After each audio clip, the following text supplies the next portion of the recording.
হযরত শাহজালাল আন্তর্জাতিক বিমানবন্দরে গুলির ম্যাগাজিন সহ ধরা পড়েছেন যুব ও ক্রীড়া মন্ত্রণালয়ের উপদেষ্টা আসিফ মাহমুদ সজীব ভুইয়া। তবে তিনি বলছেন পুরো ঘটনাটিই ছিল অনিচ্ছাকৃত। রোববার 29 জুন নিজের ফেসবুক পোস্টে আসিফ মাহমুদ পুরো ঘটনার ব্যাখ্যা দিয়েছেন। তিনি লিখেছেন, নিরাপত্তার স্বার্থে আমার লাইসেন্স করা বৈধ অস্ত্র আছে।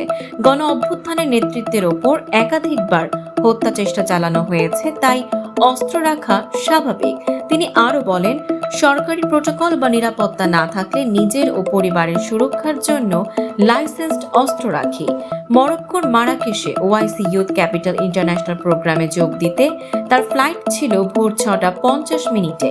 তিনি জানান, ভোরে প্যাকিংয়ের সময় অস্ত্র ও একটি ম্যাগাজিন রেখে এলেও ভুলবশত আরেকটি ম্যাগাজিন তার ব্যাগেই রয়ে যায়। স্ক্যানে ধরা পড়ার পর তিনি সেটি প্রোটোকল অফিসারের কাছে হস্তান্তর করেন। বিষয়টি নিয়ে আলোচনার সৃষ্টি হলেও আসিফ মাহমুদ স্পষ্টভাবে বলেন, শুধু ম্যাগাজিন দিয়ে আমি কি করব ভাই? ইচ্ছা থাকলে অস্ত্রটাও সাথে রাখতাম। পুরো বিষয়টি আনইনটেনশনাল, অবৈধ কিছুই ছিল না। তিনি আরো দাবি করেন, নিউজ সরাতে চাপ দেওয়ার যে অভিযোগ তা সম্পূর্ণ মিথ্যা।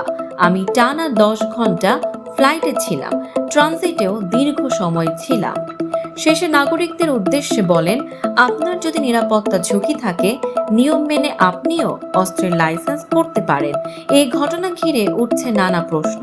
নিরাপত্তা প্রোটোকল আর লাইসেন্সধারী অস্ত্র ব্যবহারের নীতিমালা নিয়ে আপনার মতামত কি? কমেন্টে জানাতে ভুলবেন না। সাম্প্রতিক ও চমকপ্রদ সব খবর পেতে ফলো করুন আমাদের ফেসবুক পেজ CB24 টিভি এবং সাবস্ক্রাইব করুন YouTube channel CB24 TV official.